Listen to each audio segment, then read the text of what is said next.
Hello friends, स्वागत है आप सभी का सी बिबिकल आर्ट्स क्लासेस में। दोस्तों, आज के इस वीडियो में मैथिली शरण गुप्त के जीवन परिचय या फिर साहित्यिक परिचय को बहुत अच्छे तरीके से कवर करेंगे।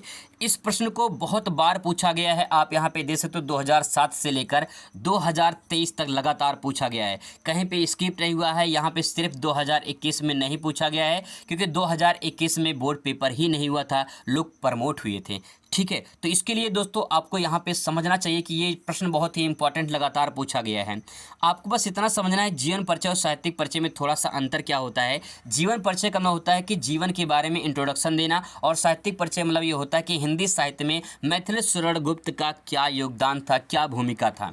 तो हमें सबसे पहले ये देखना है, अगर आपको जीवन परिचय याद करना है तो आपको ये याद करना पड़ेगा कि इनका नाम, पिता का नाम, जन्म स्थान, माता का नाम, जो है इनकी शैली, जन्म, ये सब कब हुआ था, ये सब देखना है। अगर साहित्यिक परिचय देखना है तो आपको ये समझना है कि हिंदी साहित्य में क्या योगदान इन्होंने दिया था। आइए साहित्यिक परिचय देखते हैं, क्योंकि साहित्यिक परिचय आपसे पूछा जाता है।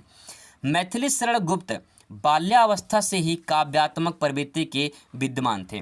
इनके मतलब ये है कि बचपन से ही जो है इनको काव्य की रचना करना बचपन से ही इनके अंदर थी। ठीक है, आगे देखिए, ये अल्प आयु में मतलब थोड़ी ही उम्र में रचना करने लगे थे। कुछ समय में ही ये जो रचना करने लगे थे। इनकी कविता में राष्ट्रभक्ति और राष्ट्र प्रेम के स्वर प्रमुख रूप से दिखाई देते थे।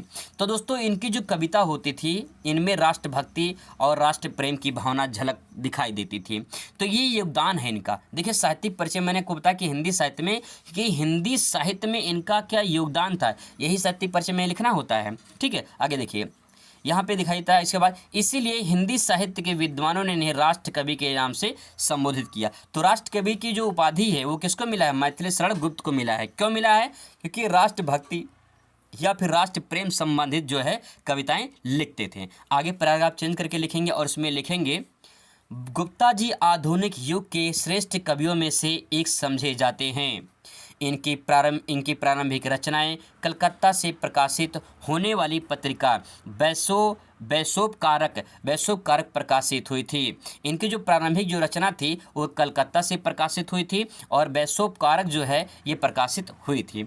आगे यहाँ पे दो लाइन और समझ सकते हैं कि आचार्य द्विवेदी से संपर्क होने के बाद मैथिली शरण गुप्त की रचना सरस्वती पत्रिका में प्रकाशित होने लगी। इनकी प्रथम पुस्तक रंग में भंग का प्रकाशन 1909 में हुआ था।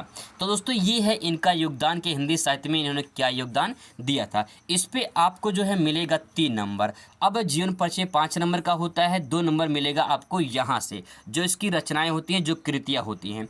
अब इस पे आपको 2 नंबर मिलेगा। 5 में 5 नंबर लाना है तो जीवन परिचय आपको ऐसे ही लिखना है। कृतियाँ रचनाएं में देखिए, भारत भारती, साकेत, यशोधरा, गुप्त जी।